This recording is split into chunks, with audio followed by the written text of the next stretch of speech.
Yes, it's a lovely fall spring evening. I say fall because I know what's coming.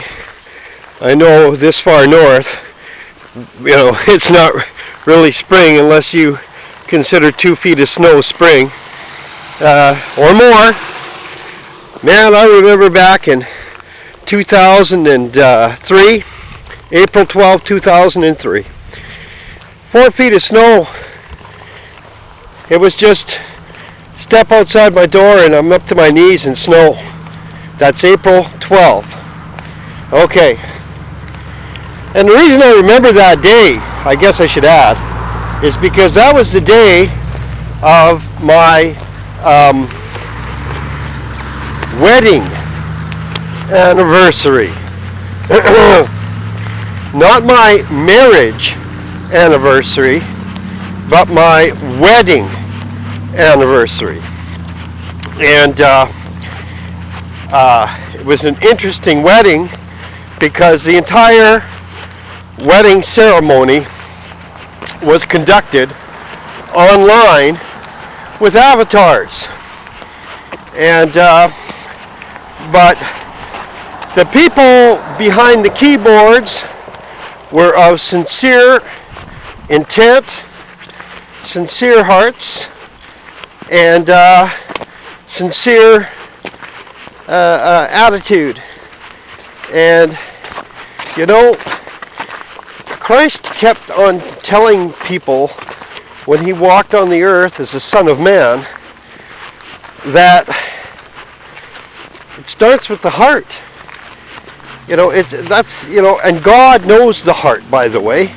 Praise God. There's one who can know the heart. But I would maintain that we were sincere of heart and mind. And though we were not present physically, which is not necessary for a wedding, by the way, not for a wedding.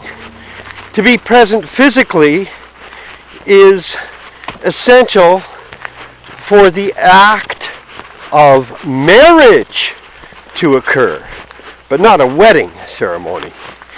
That's why wedding ceremonies used to be acceptable even if they were conducted overseas to a continent and people were actually quote-unquote married through telegraph wire. They had marriages where someone could actually marry from a ship another person on the mainland. It was acceptable because it was a wedding ceremony, not really a marriage. Okay? This is where we get into this gray area. And unfortunately, this is where many people confuse a wedding for a marriage. And they ought not to do it because there is a difference between a wedding and a marriage, and there's a difference between the institution of marriage and the act of marriage.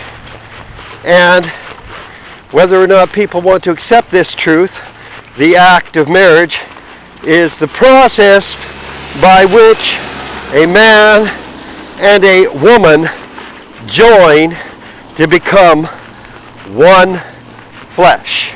That is the act of marriage. That's marriage, folks.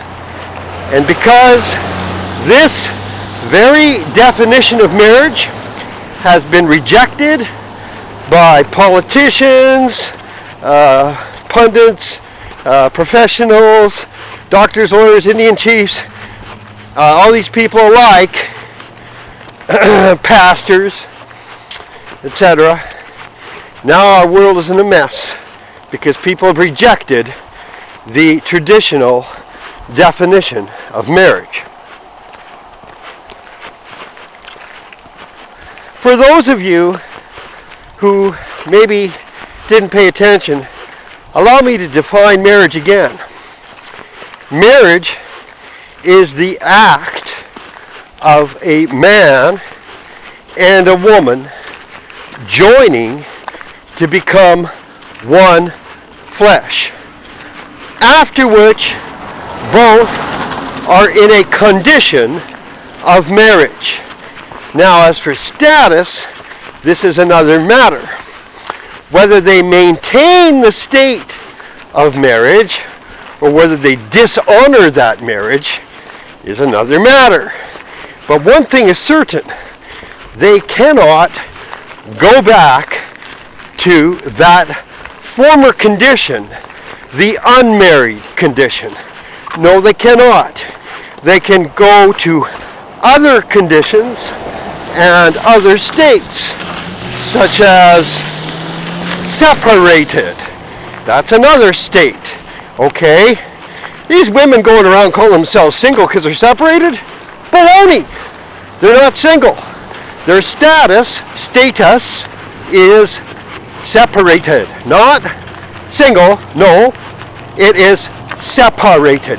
That's why so many of these single, quote-unquote, single mothers are not single. No, they're separated mothers. They're not single.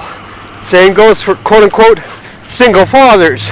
No, you see, for a father to be a father, he had to marry, he had to undergo that act at some point in his life, okay, to become a father. Therefore,